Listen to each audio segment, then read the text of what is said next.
Some children grow up with love. Others grow up learning only how to survive. Ella was one of those who had to survive. She was an orphan. She lived in a house where kindness did not exist. Every morning, she woke up before the sun. The house was quiet, but her heart was already heavy. She stepped carefully over the creaky floorboards, trying not to wake anyone. She had a small corner to sleep in, with only a thin mattress that left her cold at night. Ella worked from sunrise to sunset. She cooked, cleaned, and did every task Auntie Brenda demanded. One mistake could mean harsh words, a scolding, or worse. She had learned that silence was safer than speaking. She had learned that obedience meant survival. "Are you sweeping or dancing?" Auntie Brenda's sharp voice cut through the morning air. Ella lowered her head. "I'm sweeping, Auntie," she said softly. Her hands moved slowly and carefully, brushing the dust from every corner. She knew that even a small speck of dirt could bring trouble. At first, people praised Auntie Brenda for taking Ella in, but once the praise faded, so did the kindness. Inside the house, Ella became someone who worked without rest and lived without affection. She cooked breakfast but never sat at the table. She washed plates but never tasted the food. Every day, she felt invisible, unwanted, unworthy of care. Her only comfort was a small treasure hidden beneath her thin mattress, a metal box. One morning, as she cleaned her sleeping space, she felt something hard underneath. Her hands trembled as she pulled it out. Inside was a faded photograph of her parents, smiling warmly, and a folded letter in her mother's handwriting. Tears filled Ella's eyes. "I miss you so much," she whispered. Before she could read the rest, Auntie Brenda appeared behind her. "What are you hiding there?" she demanded. "Auntie, it's my mother's," Ella said quietly. Auntie Brenda took the box from her hands, glanced at the contents, and her face hardened. "You're still holding on to useless memories," she said. "That's why you're slow and foolish." She tore the letter into pieces and dropped them on the floor. Ella froze. Her chest felt tight, but she did not cry. She knelt quietly, picking up the torn pieces with shaking fingers. Later that morning, Auntie Brenda said something that made Ella's heart drop. "Pack your things. You're leaving today." Ella's eyes widened. "But it's evening. Where will I go?" she whispered. "That is not my problem anymore," Auntie Brenda replied coldly. As night fell, Ella walked alone in the city. Her small bag contained only 2 dresses and the photograph she had managed to hide. She passed dark streets, cold sidewalks, and flickering streetlights. Cars rushed past, their drivers not noticing her. Her stomach growled, and fear crept into her heart. She finally sat at a bus stop, exhausted. The night was silent except for the occasional car. Ella hugged her bag tightly and whispered, "God, please remember me." Then, headlights cut through the darkness. A black SUV slowed down near her. A man stepped out. He was well-dressed, calm and kind. "Are you all right?" he asked. Ella looked up, surprised. She didn't know him. She didn't know he was a billionaire. She only knew that something in her life was about to change. The next morning, Ella tried to find work. She walked the busy streets, asking politely if anyone needed help. Most people ignored her. Some shook their heads. "Not hiring," they said. "Come back another day." By midday, she noticed a crowd forming. An older woman sat weakly on a bench, her face pale, her breathing slow. People stood around, unsure of what to do. Ella ran to her. Kneeling beside the woman, she gently helped her sip water. "It will be okay," Ella whispered. "Just breathe." Her voice was soft but firm. People stepped back, giving them space. The black SUV appeared again. The man from the night before rushed out. "Mother," he called. Relief washed over his face. Ella explained what had happened. The ambulance arrived, and the woman was taken safely. The man looked at Ella, gratitude shining in his eyes. "Thank you," he said quietly. He wanted to give her something for her kindness, but she shook her head. "I only wanted to help," she said softly. Ella continued her walk through the city. She felt tired, hungry, but proud. For the first time, she realized that her simple act of kindness mattered.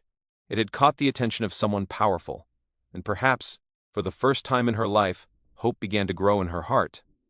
As night fell, she found a quiet corner to rest. She looked up at the stars and whispered, "I will survive. I have to." Ella could hardly believe where she was.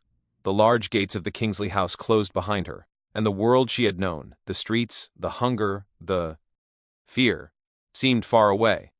For the first time in her life, she was inside a home where no one shouted at her, no one expected her to disappear without warning.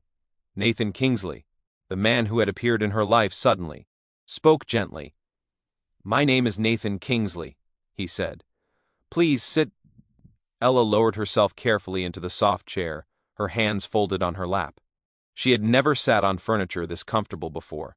Everything in the house smelled fresh, clean, and safe. For the first time in years, she did not feel invisible. "You helped my mother yesterday," Nathan continued. "You asked for nothing in return." Ella shook her head. "I just did what was right," she said quietly. Nathan nodded. "My mother needs assistance while she recovers. I would like you to stay and help her." Ella hesitated. The streets, the cold, and the hunger still haunted her mind, but a part of her also knew that this offer could be her chance for something different. I will try my best," she whispered. That afternoon, she met Mrs. Kingsley. The older woman's smile was warm, her eyes kind. "You're the girl who stayed with me," she said, taking Ella's hands. "Thank you, my child." For the first time, Ella felt a strange lightness in her chest. She had always believed that people could not be trusted. Yet here, someone appreciated her, someone saw her kindness, but peace never lasts long. From the hallway, a woman named Clara watched Ella closely. Her expression was unreadable, her eyes sharp. Clara worked as part of the household staff, and from the start she seemed uneasy about Ella. The days passed slowly. Ella learned the routines of the house, helped Mrs. Kingsley, and even beg, and to enjoy small tasks, like arranging flowers in the garden. One afternoon, Mrs. Kingsley commented softly, "You have gentle hands, Ella, and a gentle heart." Ella smiled shyly. Nobody had ever said that to her before. She felt a small flicker of hope grow inside her, but trouble was never far. One quiet evening, the sound of the gate opening made Ella's heart skip. Auntie Brenda stood there, dressed neatly, her face filled with false concern. "My child," she called, stepping closer. "I've been worried about you." Ella froze. Her aunt's voice sounded different from the cruel, harsh tone she remembered. "You told me to leave," Ella said quietly, her voice trembling. "You locked the gate behind me." Auntie Brenda's eyes softened, for a moment, but then she forced a smile. "I was overwhelmed," she said.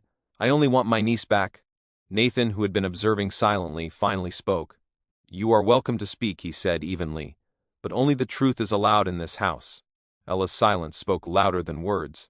The very next day, something strange happened. Mrs. Kingsley noticed her favorite necklace was missing.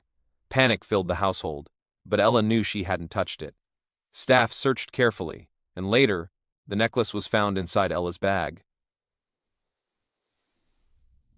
Ella's chest tightened. "I didn't take it," she whispered. "I swear." Auntie Brenda sighed loudly. "Oh, Ella, why would you do this after all the kindness you've received?" Ella's eyes filled with tears, but she did not cry. Mrs. Kingsley held her hand tightly. "I believe her," she said gently. Nathan said nothing, but his eyes were thoughtful. Later, Nathan called a meeting with the household staff. "No one is accused," he said, "but the truth matters in this house. Anyone who knows something should speak." Clara, standing among the staff, felt a chill. She had hoped Ella's arrival would pass quietly. Now her position was threatened. Auntie Brenda, sitting at the back with arms crossed, watched Ella closely. Her eyes held no warmth, only calculation. That evening, Mrs. Kingsley asked Ella to go to a nearby pharmacy to get her medication. Dylan, Nathan's assistant, was delayed, and Ella offered to go alone. "I'll be quick," she promised. As she walked, a strange feeling crept over her, like someone was watching. A car slowed nearby. "Are you Ella?" a man asked politely. "Yes," she replied cautiously. "Your auntie asked me to help you," he continued. Ella's heart skipped. "My auntie?" Before she could respond, the black SUV from before pulled up. "Step away from her," a firm voice said. The stranger who had approached her stepped back. Dylan emerged from the car. "Are you all right?" he asked. Ella nodded, still uneasy. Minutes later, she was back at the Kingsley house, safe. But Nathan's phone rang. The voice on the other end sent a shiver down his spine. If you want the girl to come back safely, the voice said calmly, you will listen carefully. Nathan's hands clenched tightly around the phone. Ella was in danger, not missing by chance but taken deliberately. The fight to protect her had truly begun. The city outside was quiet, but inside the Kingsley house tension hung thick in the air. Clarara's eyes followed Ella, calculating. Auntie Brenda whispered quietly to herself, thinking she still had power, but for the first time Ella's kindness, courage, and heart were about to face challenges that could not be ignored. And for the first time, Ella realized that life in this new world would not be easy, but she was ready to face it. Ella woke early the next morning, sunlight streaming through the large windows of the Kingsley house. The air felt heavier than usual, as if the house itself held its breath. She shook off the uneasy feeling and went to the kitchen, but the empty hallway sent a chill down her spine. Her breakfast had barely been touched when Nathan arrived, looking serious. Ella, I need you to stay in the house today, he said. There's something I have to take care of. Ella frowned. Is it because of my aunt? She asked, thinking of Auntie Brenda's whispered warnings. Nathan's lips pressed into a thin line. Something like that, he said, and his eyes softened. But don't worry, you are safe here. Ella tried to believe him, but the unease in her chest would not leave. Hours later, the sound of the gate slamming echoed through the house. Ella ran to the window and froze. Auntie Brenda stood at the gate, but behind her, a black SUV slowly rolled to a stop. Before Ella could react, men jumped out and grabbed her. Let go, Ella screamed, struggling, but their grip was strong. Quiet, one of them hissed. You'll be safe. If your uncle listens. Ella's heart pounded. She realized the voice on Nathan's phone the night before wasn't a warning. It was a threat. Someone wanted to take her away. Inside the house, Nathan's calm mask disappeared. He grabbed his car keys and shouted at Dylan, Follow me, we're not wasting a second. Ella was driven to a hidden location outside the city. The kidnappers left her alone for a moment, and she tried to make sense of it. Why me? She whispered. Her mind flashed back to her mother who had disappeared years ago. Was this connected? Then a figure emerged from the shadows. It was Auntie Brenda. Ella, my child, I only want what is best for you, she said softly, but her eyes were cold. You don't belong in that house. Kingsleys will never accept you. Ella's voice shook, but she refused to back down. I don't belong in your world either, she said firmly. I belong wherever kindness and truth are. Before Brenda could respond, the sound of engines roared outside. Nathan had arrived, flanked by Dylan and 2 police officers. The kidnappers panicked, but Nathan stepped forward. Release her, he demanded. Now, Ella ran into Nathan's arms as the men fled. Auntie Brenda tried to escape, but the police caught her. She looked back at Ella, a mixture of hatred and regret in her eyes. Back at the Kingsley house, Ella finally had a moment of safety. Mrs. Kingsley embraced her tightly. You are brave, my child, she whispered. Very brave. That night, Nathan finally revealed the truth about Ella's mother. Your mother? She worked here, many years ago. She was a kind woman, much like you. She disappeared under mysterious circumstances. We have always searched for her. Tears filled Ella's eyes. You knew all this? Nathan nodded. We wanted to keep you safe until you were ready. You are your mother's daughter, strong, smart, and brave. And now, it's time for you to live the life she wanted for you. Auntie Brenda was gone, and Clarara had quietly left the household. Peace returned, but Ella had learned something important. Kindness, courage, and truth were stronger than fear, lie, or power. Days passed, and Ella finally felt at home. She helped Mrs. Kingsley, learned from Nathan, and even began to study, something she had never dreamed possible. The city outside continued its hustle, but inside the Kingsley house, Ella's heart felt light for the first time. One evening, as she walked through the garden, Nathan joined her. You've grown so much, Ella, he said.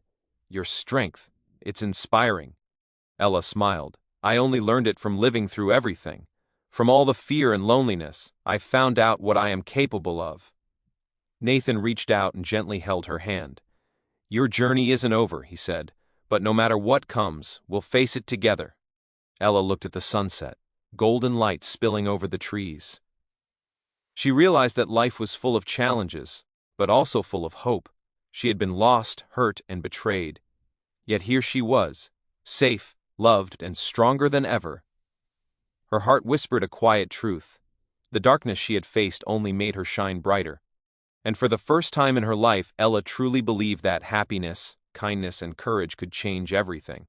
The Kingsley house was no longer just a home, it was a place where love, truth, and bravery would guide her forever.